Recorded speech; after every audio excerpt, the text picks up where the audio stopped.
ኖላዊት ወይዘሮ ሀና እንግዲህ ግራ ገብቷታል ማለት ነው። የበቃሉ ልጅ እንደሆነ ምን የምታውቀው ነገር የለም ማለት ነው። ኢዝራ እንግዲህ የበቃሉ ልጅ ነው ማለት ነው።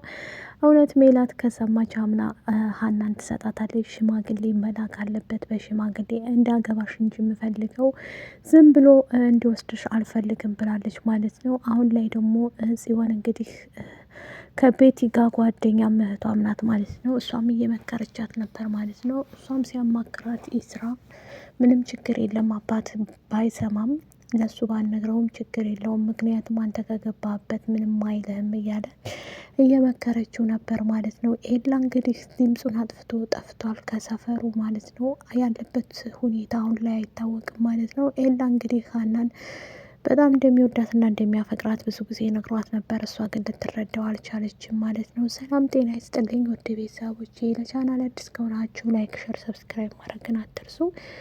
እንግዲህ ኖላዊቶች ግማሽ ላይ ደርሰዋል ማለት ነው።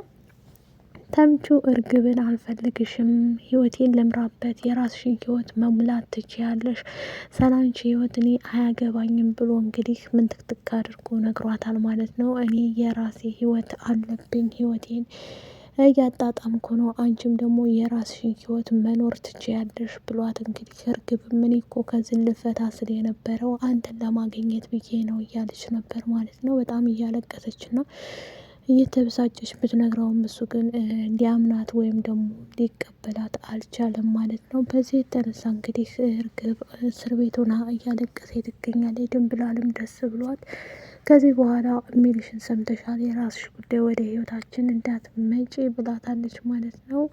በዚህ የተነሳ እንግዲህ ኢዝራና ሀና ሊጋቡ ወስነዋል ማለት ነው። ግን እሷ ኢዝራ ግራ ገብቶታል ማለት ነው። ሽማግሌ እንዴት ነው ማረገው፣ ምንስ ነው የሚፈጠረው እያለች ነበር ማለት ነው። ለቤዚ እንግዲህ ስትነግራት የነበረው ለጽ ቤዚ ከዚህ በኋላ ኢዝራ ያንቺ ይሆናል፣ እመኚ፣ ኢዝራ እኮ ባለ ሀብት ነው፣ በዛ ላይ የሀብታም ልጅ ነው እና እሱም ማግባት አለብሽ እያለቻት ነበር። እንዴት ብዬ ነው የማደርገው፣ ሀና ወሰደችው፣ አሁን እኮ ወስኗል ሊያገባ እያለች እየተናደደች ና እየተበሳጨች ስለነበረ እሷም ደግሞ ሁሉንም ነገር ያስተካክላለሁ፣ ምንም ችግር የለውም እያለች ቤት ስትነግራት ነበር ማለት ነው። ሌላት ቤተሰቦች ግራ ገብቷቸዋል ማለት ነው። አሁን ላይ ደግሞ እንግዲህ ፋኖሴ አልፈልግም፣ የኔና ያንተ ነገር እዚህ ጋር ማብቃት አለበት ብላ እንግዲህ ኖላዊትም ደግሞ ከዚህ በኋላ ደሴ አልሄድም፣ ሁሉንም ነገር እዚሁ አስተካክላለሁ፣ ምንም ችግር የለም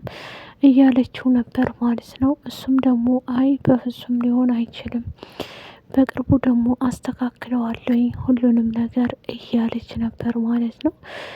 በአሁኑ ሰዓት ላይ አቶ እንትናም ደግሞ ግራ ገብቶታል ማለት ነው። ኖላዊት ብቸኝነትና እንደዚሁም ደግሞ ሀና ልታገባ እንደሆነ ቅር ብሏታል ማለት ነው። ሀናም ለምንድን ነው ቅር ያለ አባዬ፣ ደስተኛ አይደለህም እንዴ? ቆይ እስኪ ምንድን ነው እንደዚህ አስጨነቀ እያለችው ነበር ማለት ነው። እሱ ግን አሁን ላይ ተጨንቁና ተጠቡ ግራ ገብቶታል ማለት ነው። አብሶ በሀና ጉዳይ ያለው ነገር ግራ አስገብቶታል ማለት ነው። በቅርብ ቀን እውነቱ ሁሉም ይወጣና የምናየው ይሆናል ማለት ነው።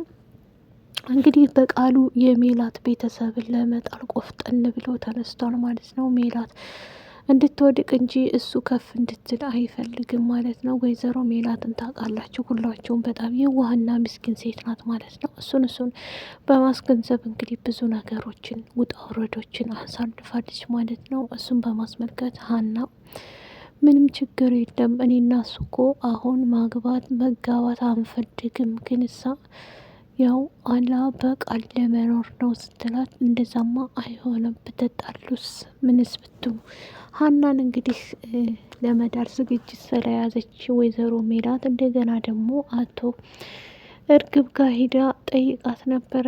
ምግቧን ምናምን ይዛ ማለት ነው። ስጠይቃት የነበረው እንግዲህ ምንድን ነው እርግብ ስትናገር የነበረው በዚህ ሰዓት ላይ እርግብ ምንም የምታውቀው ነገር የላትም ማለት ነው። በዛ የተነሳ እርግብ እንግዲህ ሀና ልታገባ ነው ስትላት ደንግጣና ተበሳጭታ ማለት ነው። ምን ነው ቅራልሽ እንዴ ብላ ስትላትም አይ አላለኝም ደስ ስላለኝ ነው ትላለች ወይዘሮ ሜላትም ማለት ነው። በነገራችን ላይ ወይዘሮ ሜላት በጣም መልካም ሴት ናት።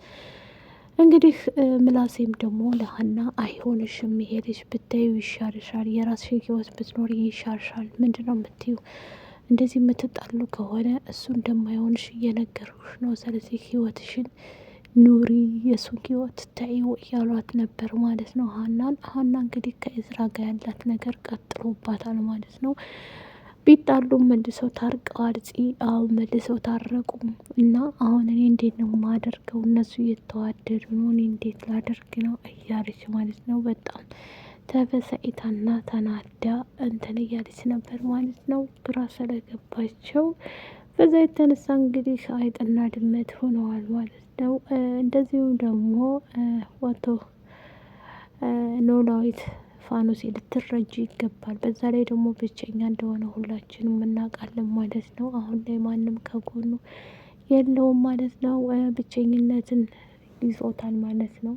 ሀናማ ግብታ ልትሄድ ነው፣ ግን እዛ ቅሬታ አለው ማለት ነው። ቅሬታው ምን እንደሆነ ባናቅም የእሱ እንግዲህ በእርግጥ በፊት ላይ ደስ ይላል ነው ምናምን ካላት ጀምሮ ፋኖሴ ስትፈልግ መሄድ ስትፈልግ የመምጣት ማን ነው መብት የሰጠህ? እኔን ስታገኘ ሸቀጣ በሸቀጥህ ሱቅ ነኝ ወይ? እናም ደግሞ መምጣት መሄድ ምን አስፈለገ እያለችው ነበር ማለት ነው። እሱም ደግሞ መረጋጋት አለብሽ፣ ምንድን ነው ችግርሽ እያለ እየጠየቃት ነበር። በእርግጥ ሀና በጣም አጥፍተሻል ማለት ነው። አሁን ኢዝራና አሲር በጣም እየተናደደ ይገኛል። አሲርና ኤላ ማለት ነው። ሀና ዙሮ ኢዝራን አታገቢውም ማለት ነው። ምክንያቱም ወይዘሮ ሜላት ይቅርታ ላይክ፣ ሼር፣ ሰብስክራይብ አድርገው። ወዳችኋለሁ። ባይ ባይ።